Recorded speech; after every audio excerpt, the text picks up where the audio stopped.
One, two, one, two, one, two. What's going on? It's your boy Jason Mass. Jason Mass playing music, and we are about to get off into Cocteau Twins Treasure, released in 1984. Um, big Cocteau Twins fan. See, I got hip to the Cocteau Twins in about, I'm gonna say about late '86, early '87, somewhere around there. That was my introduction into a deeper world that that I was than what I was already into. I was into like new wave and stuff, but this was the stuff that was up under the new wave stuff, which would have been what they called at the time college rock, and this later evolved into post punk, shoegaze, etc., etc. I discovered the Cocteau Twins and the 4AD record label um, around that time, and it was my introduction to a much broader world, much bigger perspective. So we're gonna go ahead and talk about Treasure by the Cocteau Twins, which was weirdly enough, it was an album that you know it's been said that they didn't really care for the album. Specifically, it was Robin Guthrie, the guitarist and producer for Cocteau Twins, that didn't really care for the record, which is strange. But I guess he's his own worst critic. I think it's a brilliant record. I always have thought that it was just an incredible piece of work. Um, they have another record, Four Calendar Cafe, which in my opinion is equally good, but it's among I think Cocteau Twins fans a little more underrated. I think it's equally as good as Treasure, but anyway, Liz Fraser, those vocals, oftentimes wordless vocals, it just stirs just so many just different conflicting emotions, in a way that most vocalists can't do. And she's one of the all-time great female vocalists, great vocalist, period. Um, just brilliant. I think the only like maybe one of the only people. There's only a couple of female vocalists I think they're even kind of in that league. They're comparable. There's maybe like um, Lisa Gerard from Dead Can Dance and Bjork. Those are the ones that's coming to mind right now. But yeah, so it's Robin Guthrie guitar, production, Liz Fraser vocals, and Simon Raymond um, bass player. He acts kind of as the anchor to the Cocteau Twins sound, because without Simon Raymond, you would have the sound just kind of just going endlessly out into the ether. He kind of brings it back down to earth, and adds bottom to that very ethereal sound. There is one record where Simon Raymond stepped back away from the record. That would have been Victoria Lands, and you get to hear what the result is. It's very ethereal. It's ethereal beyond belief, even more so than usual by the Cocteau Twins. But we're going to talk about Treasure. Let's see. Cocteau Twins are responsible for one of the most singular sounds, to emerge from the 80s. And now we're talking getting close to about 40 years or so since they appeared on the scene. That sound just reverberated outward into all of these bands that came after them, kind of taking some of the musical DNA of the Cocteau Twins and creating their bodies of work. So yeah, let's talk about the 10 tracks on Treasure. We'll take it track by track. Um, Track one is a perfect track, and it starts. It's entitled Ivo, and it's named after the 4AD label's. The head of the 4AD label. His name is Ivo Watts Russell, and it's how can I the chorus it sounds like a type of coronation. Sounds some kind of pageantry that's connected to the chorus of Ivo, the song. Perfect piece of work, 10 out of 10.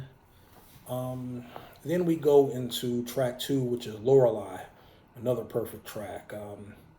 Very high pitched, ringing guitars, and it sounds like the image that comes to mind is that of a little girl playing with an imaginary friend out in the forest somewhere. That's what it sounds like. It's a very beautiful track.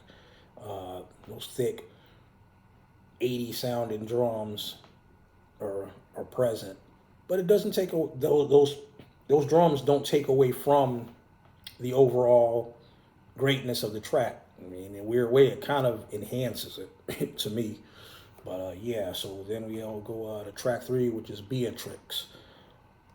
That one was a 9 out of 10. This is where the album has its first kind of turn into a darker kind of mood.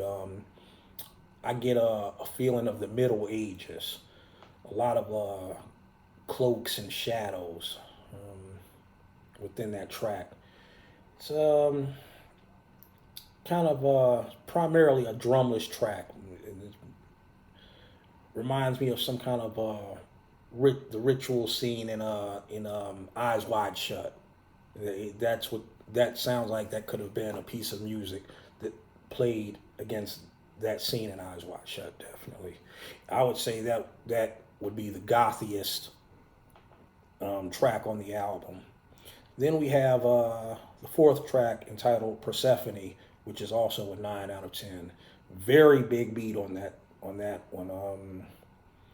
And it may be the most outright rock sounding track on the album. Another great track there, 9 out of 10. Then we go with Pandora, in parentheses, for Cindy. That's a 10 out of 10 track, perfect track.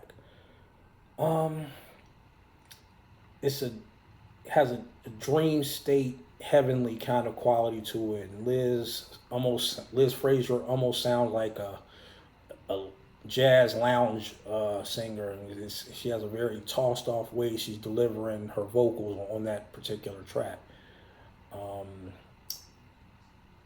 especially during the closing of the track.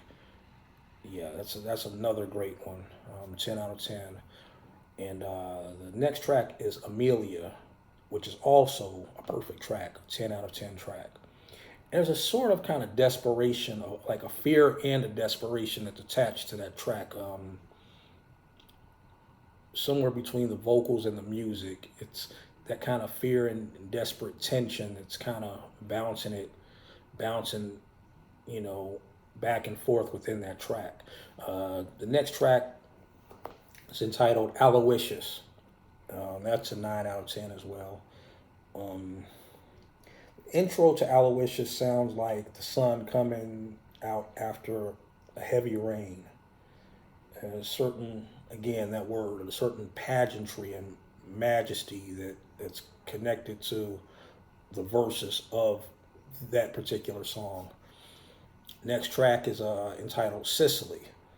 It's another slightly dark track, and it has a very contemplative sort of melody as its musical bedrock, we'll say.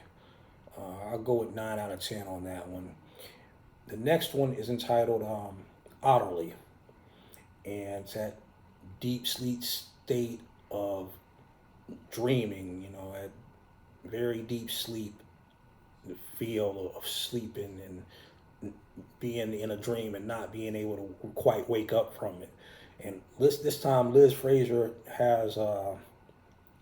does very whispery kind of vocals, and you can hear the waves of water crashing, and it's incorporated into the instrumentation of that track quite nicely. And again, kind of a darker turn, one of the darker moments on Treasure, the LP.